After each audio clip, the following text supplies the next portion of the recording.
दोस्तों, हिंद महासागर की गहराइयों में मुख्य जमीन से हजारों किलोमीटर दूर एक ऐसा खामोश प्रहरी जाग उठा है जिसकी गूंज आज बीजिंग तक सुनाई दे रही है।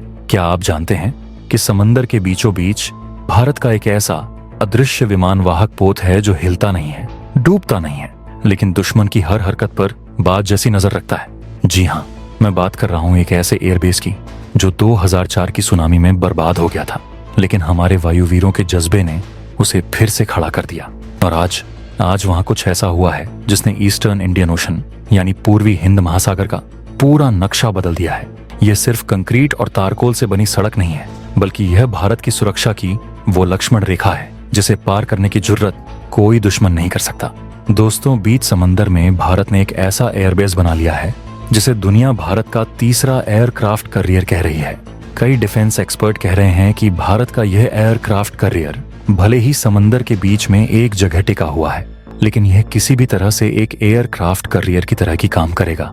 तो आज हम इस वीडियो में आपको भारत के इसी एयरबेस के बारे में बताने वाले हैं और आपको ये भी बताएंगे क्यों डिफेंस एक्सपर्ट इसे भारत का तीसरा एयरक्राफ्ट कैरियर कह रहे हैं।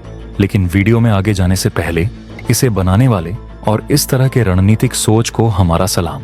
अगर आपको भी लगता है कि भारत की सुरक्षा से बढ़कर कुछ नहीं और देश के सुरक्षा के लिए हमें ऐसे ही आइडियाज की जरूरत है, तो इस वीडियो को लाइक करें और कमेंट बॉक्स में जय हिंद जरूर लिखें। याद रहे, जय हिंद कहना हम सब के लिए गर्व की बात है। दोस्तों, अब इस खबर की गहराइयों में उतरते हैं और समझते हैं कि आखिर एक रनवे के उद्घाटन से दुनिया के बड़े बड़े देशों की सांसें क्यों अटकी हुई हैं। आज भारतीय वायुसेना के लिए और देश की रणनीतिक सुरक्षा के लिए एक ऐतिहासिक दिन है। अंडमान और निकोबार द्वीप समूह, जिसे हम भारत का अनसिंकेबल एयरक्राफ्ट कैरियर भी कहते हैं, वहां स्थित कार निकोबार एयरफोर्स स्टेशन के अपग्रेडेड रनवे का उद्घाटन खुद chief of defence staff general Anil Chauhan ने किया है। यह कदम ऐसे समय में उठाया गया है जब समंदर में हलचल तेज है और पड़ोसी मुल्कों की नजरें हिंद महासागर पर गड़ी हैं। यह अपग्रेड सिर्फ एक मरम्मती काम नहीं है, बल्कि यह भारत की ऑनफेंसिव डिफेंस यानी आक्रामक सुरक्षा नीति का हिस्सा है। कार निकोबार एयरबेस का सफर 1942 से 1945 के बीच शुरू हुआ था, जब दूसरे विश्व युद्ध के दौरान जापानियों ने इस द्वीप पर कब्जा कर लिया था। 1956 में भारतीय वायुसेना ने इसे अपने कब्जे में लिया, लेकिन 2004 की सुनामी ने इसे तहस नहस कर दिया था। सलाम है हमारे जवानों को, जिन्होंने कुदरत के उस कहर के बाद भी हार नहीं मानी और महज 3 महीने के अंदर इस एयरबेस को फिर से ऑपरेशनल कर दिया।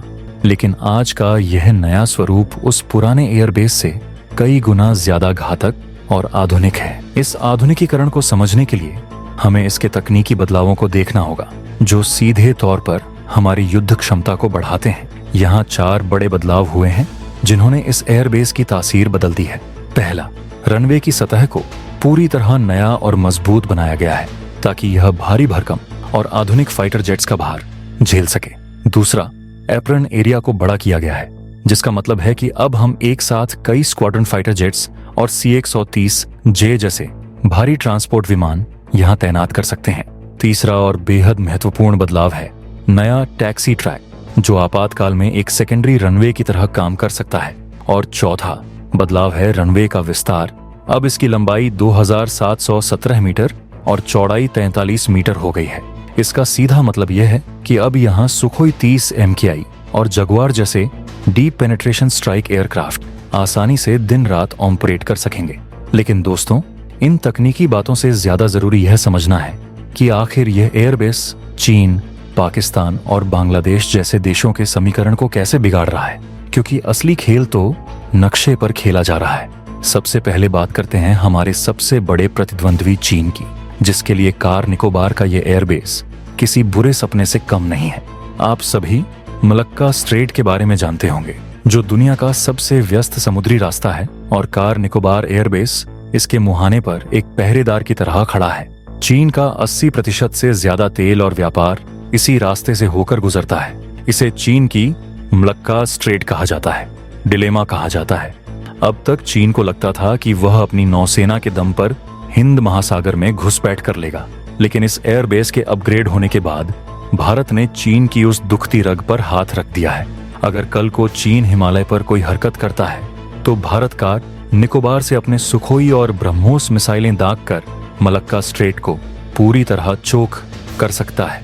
यानी चीन का पूरा एनर्जी रूट मिनटों में बंद हो जाएगा।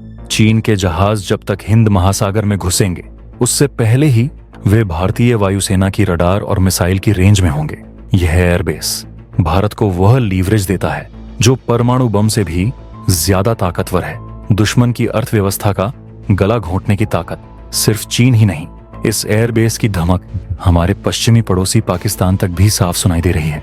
आप सोच रहे होंगे कि पाकिस्तान तो दूसरी तरफ है, तो ये एयरबेस उसे कैसे रोकेगा? तो दोस्तों, इसे स्ट्रेटेजिक इंसर्कलमेंट यानी रणनीतिक घेराबंदी कहते हैं। पाकिस्तान और चीन मिलकर भारत को घेरने के लिए सी गार्जियन जैसे युद्धाभ्यास करते हैं और पाकिस्तान की कोशिश रहती है कि वह बंगाल की खाड़ी के रास्ते चीन से मदद ले। लेकिन कार निकोबार में सुखोई और जगुआर की तैनाती का मतलब है कि बंगाल की खाड़ी अब पूरी तरह से नो-गो जोन बन चुकी है। अगर युद्ध की स्थिति में पाकिस्तान की नेवी या उसका कोई जहाज पूर्वी तरफ से भारत को घेरने की कोशिश करेगा या चीन से हथियार मंगाने की कोशिश करेगा तो उसे कार निकोबार से उड़े हुए भारतीय फाइटर जेट समंदर में ही दफन कर देंगे। ये एयरबेस भारत को टू फ्रंट वॉर की स्थिति में समुद्र के मोर्चे पर निश्चिंत करता है ताकि हमारी पश्चिमी कमान पूरा फोकस कराची और ग्वादर पर रख सके। इस कूटनीतिक और रणनीतिक चक्रव्यूह में बांग्लादेश और म्यांमार का पहलू भी बेहद अहम है। म्यांमार के कोको आइलैंड्स पर चीन अपनी जासूसी गतिविधियां चलाता है और वहां से भारत की जासूसी करने की कोशिश करता है। कार निकोबार एयरबेस जो इन द्वीपों के काफी करीब है, अब एक काउंटर सर्विलांस हब बन जाएगा। यहाँ तैनात हमारे टोही विमान और ड्रोन चीन की हर उस हरकत को पकड़ लेंगे जो वह म्यांमार के रास्ते करना चाहता है। वहीं बांग्लादेश के साथ हमारे संबंध अच्छे हैं, लेकिन बंगाल की खाड़ी में सुरक्षा बनाए रखना भारत की जिम्मेदारी है। यह एयरबेस समुद्री लुटेरों, अवैध शिकार और किसी भी तरह की संदिग्ध गतिविधि को रोकने के लिए एक कमांड सेंटर की तरह काम करेगा। ये पूरे क्षेत्र को यह संदेश देता है कि नेट सिक्योरिटी प्रोवाइडर सिर्फ और सिर्फ भारत है। भारत की मौजूदगी इतनी मजबूत होगी कि कोई भी बाहरी ताकत इस इलाके में पैर जमाने की सोच भी नहीं सकती। इसके अलावा यह एयरबेस भारत की फर्स्ट रिस्पांस क्षमता को कई गुना बढ़ा देता है। मान लीजिए अगर इंडो पैसिफिक क्षेत्र में कोई भी मानवीय आपदा आती है या किसी मित्र देश पर हमला होता है तो भारत मुख्य भूमि से मदद भेजने का इंतजार नहीं करेगा।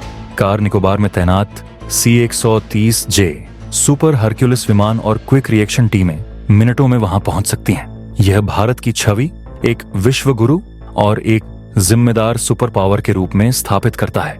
यह अपग्रेड बताता है कि भारत अब अपनी सीमाओं तक सीमित नहीं है, बल्कि उसका प्रभाव क्षेत्र अब सुदूर पूर्व तक फैल चुका है। जिस तरह अमेरिका के पास दुनिया भर में बेस हैं, उसी तरह अंडमान और निकोबार के ये बेस भारत को एक ब्लू वाटर नेवी और एक ग्लोबल एयर पावर बनने में मदद कर रहे हैं। अंततः कार निकोबार एयरबेस का यह कायाकल्प सिर्फ ईंट और पत्थर का नहीं, बल्कि भारत के आत्मविश्वास का है। यह उस नेकलेस ऑफ डायमंड्स रणनीति का सबसे चमकीला हीरा है जो चीन की स्ट्रिंग ऑफ पर्ल्स को काट रहा है। जनरल अनिल चौहान का वहां जाना और इस रनवे को राष्ट्र को समर्पित करना यह ऐलान है कि भारत ने अपनी समुद्री सीमाओं को अभेद्य किले में बदल दिया है। अब चाहे समंदर की लहरें हों या दुश्मन की चालें, कार निकोबार का यह प्रहरी हर चुनौती का सीना चीरने के लिए तैयार खड़ा है। तो दोस्तों, भारतीय वायुसेना की इस बढ़ती ताकत, चीन की दुखती रग पर भारत की पकड़ और सरकार के इस मास्टर स्ट्रोक पर आपका क्या कहना है? क्या आपको लगता है कि अंडमान निकोबार को पूरी तरह से एक सैन्य किले में बदल देना चाहिए? अपनी राय कमेंट बॉक्स में जरूर लिखें और हाँ, जाते जाते वीडियो को लाइक और शेयर जरूर करें ताकि देश के कोने कोने तक यह जानकारी पहुंचे। चैनल को सब्सक्राइब नहीं किया है तो सब्सक्राइब कर लें। साथ ही बगल में जो बेल आइकॉन का बटन है उस पे ऑल पर क्लिक कर लें। मिलते हैं अगले वीडियो में। जय हिंद, जय भारत।